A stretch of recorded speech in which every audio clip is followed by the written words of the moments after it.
90 రోజుల కోర్సు పూర్తి చేస్తే చాలు 100% ప్లేస్మెంట్ సపోర్ట్ తో సాఫ్ట్వేర్ జాబ్ మీ సొంతం. వెంటనే కోడ్ జ్ఞాన్ డెస్టినేషన్ ని సంప్రదించండి. నమస్కారం గురుగారు. నమస్తే అమ్మా.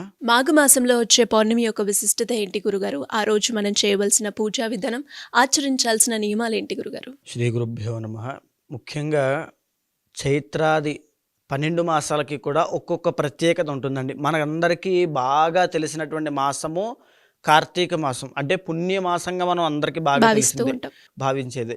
ఈ కార్తీక మాసంలో ప్రత్యేకత ఏమిటంటే దీపారాధన ప్రత్యేకత. కార్తీక మాసంలో దీపం పెడితే కొన్ని కోట్ల జన్మల యొక్క పాపము నశించిపోతుంది. అదేవిధంగా మాఘమాస ప్రత్యేకత నదీ స్నానము, సముద్ర స్నానము ప్రత్యేకత. ఎవరైతే ఈ మాఘమాసంలో నదీ స్నానము కానీ, అంటే గంగా నదీ స్నానం కానీ, పుణ్యనదీ స్నానం కానీ, సముద్ర స్నానం కానీ ఆచరిస్తారో పాపము, మహాపాతకములని కొన్ని ఉంటాయి, ఉపపాతకములని కొన్ని ఉంటాయి, సురాపానము, బ్రహ్మహత్యా పాతకములని కొన్ని ఉంటాయి. అంటే ఘోరమైనటువంటి పాపరాశుల్ని కూడా వాటిని డివైడ్ చేసి పెట్టారనమాట. గురు యొక్క పత్నిని మనం వేరే విధంగా చూడడమైనా, గోవుని చంపడమైనా, బ్రాహ్మణుల్ని హింసించడమైనా, కన్యాదానము అంటే కన్యని అమ్ముకోవడం, అంటే కూతుర్ని కట్నం కోసం అమ్ముకోవడమైనా, ఇలాంటివన్నీ కూడా వారి వారి యొక్క పాపం వల్ల విభజించబడ్డాయి. అంటే మాంసము తినడము, ఇవన్నీ కూడా, సురాపానము, ఇవన్నీ కూడా. అయితే వీటిని ఆధారంగా ఈ సురాపానము, బ్రహ్మహత్య, మహాపాతకములు, ఉపపాతకములు అన్నీ నశించిపోవడానికి మాఘమాసంలో పౌర్ణమి నాడు కనుక సముద్ర స్నానం ఆచరించినట్లయితే దానికి ఉన్నటువంటి పాపరాశి, మన శరీరానికి, ఆత్మకి ఉన్నటువంటి పాపరాశి, శరీరానికి పాపరాశి అంటే ఆరోగ్య సమస్యలు, మనకున్నటువంటి పాపరాశి మన కర్మ, చేసిన కర్మ అంతా కూడా నశించిపోతుందండి ఖచ్చితంగా. అయితే ఈ మాఘ పౌర్ణమి నాడు ఎప్పుడు స్నానం చేయాలో కూడా శాస్త్రం చెప్పింది.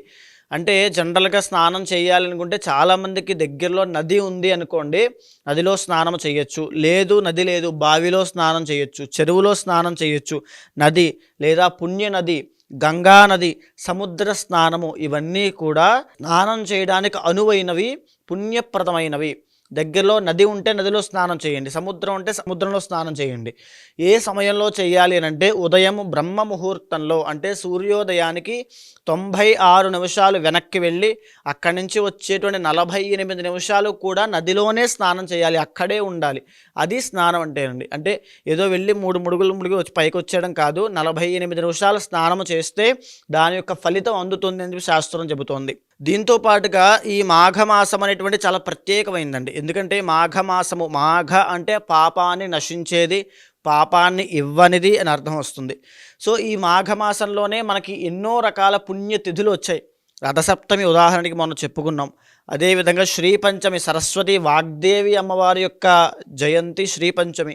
తరువాత భీష్మ అష్టమి, భీష్మ ఏకాదశి, అంటే విష్ణు సహస్రనామాన్ని సాక్షాత్తుగా ప్రపంచ మానవాళికి అందించినటువంటి భీష్ముడు ఆ రోజునే పరమపదం చెందాడు. అదేవిధంగా మాఘ బహుళ చతుర్దశి నాడు మహాశివరాత్రిగా శివుడి యొక్క ఆవిర్భావనగా మనం జరుపుకుంటూ ఉంటాం.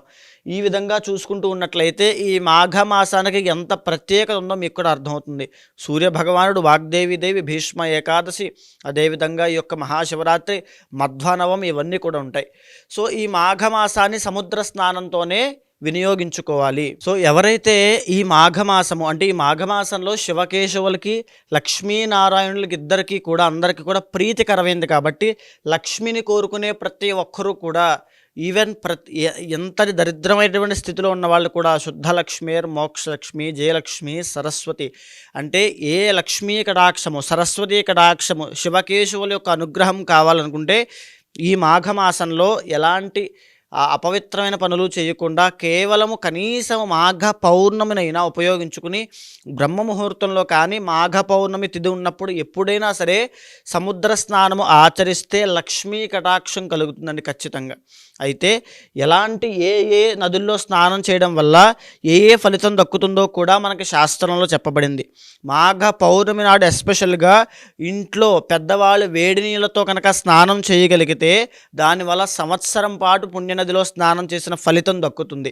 అదేవిధంగా బావి నీళ్ళల్లో కనుక స్నానము చేస్తే 12 సంవత్సరాలు పుణ్యనదిలో స్నానం చేసిన ఫలితం దక్కుతుంది.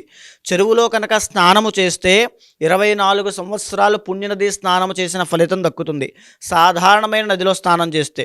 అదేవిధంగా పుణ్యనది స్నానం అంటే ఏదైనా ఒక గోదావరి, కృష్ణ అలాంటి వాటిల్లో కనుక స్నానం చేసినట్లయితే 9600 సంవత్సరాలు పుణ్యనది స్నానము చేసిన ఫలితం దక్కుతుంది. ఇకపోతే సంగమ స్థానాలు అంటే ప్రయాగరాజ్ ఉన్నాయి చూసారా, ఇలాంటి వాటిలో కనుక స్నానము చేయగలిగితే 38,400 సంవత్సరాలు పుణ్యనది స్నానము చేసిన ఫలితం దక్కుతుంది.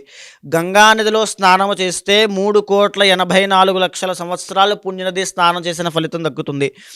అదే త్రివేణి సంగమంలో కనుక స్నానము చేస్తే గంగానదిలో స్నానము చేసిన దానికంటే 10 రెట్లు ఫలితం ఎక్కువ దక్కుతుంది. సముద్ర స్నానము కనుక చేస్తే గంగానదిలో కన్నా, త్రివేణి సంగమంలో కన్నా సముద్ర స్నానం కనుక చేస్తే శాస్త్రం చెప్పిన మాట అది మాటల్లో చెప్పలేనటువంటి ఫలితము. ఈవెన్ ప్రతి ఒక్కరికి కూడా ఎంతటి దరిద్రంతో బాధపడే వాళ్ళకైనా మాఘ పౌర్ణమి అనేటువంటి అద్భుతమైనటువంటి ఉపశమనం కలిగించేటువంటి రోజు.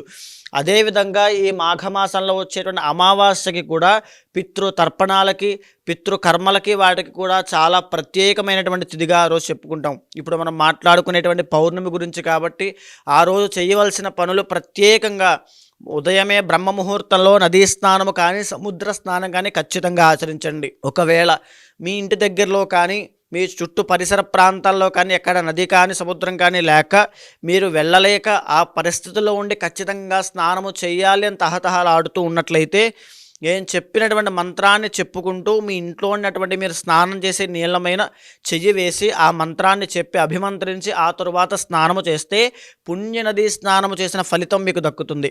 ఆ మంత్రాన్ని చెబుతున్నాను, శ్రద్ధగా వినండి. గంగే చయమునే చైవ గోదావరి సరస్వతి నర్మదే సింధు కావేరి జలే అస్మిన్ సన్నిధం కురు. ఇది ఆ మంత్రము. ఈ మంత్రాన్ని ఒక 3 సార్లు చెబుతూ ఆ చెయ్యి మీరు స్నానం చేసే నీళ్ళపైన వేసి కనుక అభిమంత్రించి స్నానము చేస్తే పుణ్యనది స్నానం చేసిన ఫలితం దక్కుతుంది. అదేవిధంగా ఆ రోజున ఉపవాసం ఉండి మీ ఇష్టదైవ ప్రార్థన చేసిన లేదా దగ్గరలోని శివాలయానికి వెళ్ళి పంచామృతములతోనూ ఆవు నేతితోనూ అభిషేకం చేసి ఆవు పెరుగుతోనూ అభిషేకం చేస్తే గొప్ప ఐశ్వర్యం పడుతుంది. ఎవరికైతే రుణ బాధలు ఉంటాయో, లక్ష్మీ కటాక్షం కావాలి, ఆనందం కావాలి, సంతోషం కావాలి, కుటుంబ సమస్యలు తొలగిపోవాలనుకుంటే ఆ రోజున శివుడికి పంచామృతాలతో ఎస్పెషల్లీ ఆవు పెరుగు, ఆవు నేతితో అభిషేకం చేస్తే ఉన్నటువంటి సమస్యలన్నీ తొలగిపోతాయి. అందులోనూ మరీ ముఖ్యంగా ఆ రోజు శివుడికి అభిషేకం చేసేటప్పుడు తిల్లలు అని ఉంటాయండి, అంటే నువ్వులు అని అర్థము. చాలామంది ఉన్నటువంటి అపోహ ఏమిటనంటే తిల్లల్ని మనం ముట్టుకుంటే దరిద్రం అని, లేకపోతే చేతికిస్తే దరిద్రం అని భావిస్తూ ఉంటారు. అలా కాకుండా తిలలు విష్ణు స్వరూపాలండి, విష్ణు యొక్క శ్వేత బిందువులే తిలలు. కాబట్టి ఆ తిలలు ఈశ్వరుడికి కూడా చాలా ప్రీతైనవి. ఆ రోజున అభిషేకం చేసేటప్పుడు తిలలతో కూడా అంటే నల్ల నువ్వులతో సహా శివుడికి అభిషేకం చేసినట్లయితే, ఇంకా చెప్పాలంటే అపమృత్యు దోషం ఉన్నవాళ్ళు, మాకు విపరీతమైన ఆరోగ్య సమస్యలు ఉన్నాయి, లేకపోతే మా ఇంట్లో కుటుంబ సభ్యుల్లో ఒక పెద్దవారికి, వృద్ధులకి ఇంకా హాస్పిటల్లో ఉన్నారు, వెంటిలేటర్ మీద పెట్టారు అనేటువంటి స్థాయిలో ఉన్నప్పటికీ కూడా నల్ల నువ్వుల నూనెతో కానీ తిలలతో కానీ మాఘ పౌర్ణమి నాడు అభిషేకం చేయిస్తే కనుక వారి ఆరోగ్యం కుదుటపడుతుంది. వాళ్ళు ఆ స్థాయి నుంచి పూర్ణ ఆరోగ్యంతో బయటకు వస్తారు, ఆయుష్ పెరుగుతుంది. అయితే ఆ రోజున తిలదానం చేయడం కూడా శని యొక్క దోషాన్ని పోగొట్టుకోవడానికి గొప్ప ఉపశమనం కలిగించేటువంటి రోజు. దీంతో పాటు ఆ రోజున మాఘ పౌర్ణమి నాడు సాయంత్రం వేళ కూర్చుని విష్ణు సహస్రనామాన్ని కనుక పారాయణ చేసినట్లయితే ఉన్నటువంటి దరిద్రము ఏ నక్షత్రం అయినా, ఏ రాశి అయినా, ఎవరైనా సరే విష్ణు సహస్రనామ పారాయణ వల్ల గొప్ప ఉపశమనం కలుగుతుందండి. ఉదాహరణకు మనం చూస్తే కనుక ఈ 12వ తారీఖుకి బాలేనటువంటి రాశులు, కుంభరాశి వాళ్ళకి బాలేదు, తులారాశి వాళ్ళకి బాలేదు, మీనరాశి వాళ్ళకి ఈ వార ఫలితాలు బాగాలేదు. ఈ 3 రాశుల వాళ్ళు ఎస్పెషల్గా విష్ణు సహస్రనామ పారాయణ చేయండి, ఏకాదశి రుద్రాభిషేకం చేయించండి, అందులో తిలలతో సహా చేయించండి, అద్భుతమైన ఫలితాలు చూస్తారు. ధన్యవాదాలు గురుగారు. నమస్తే అమ్మ.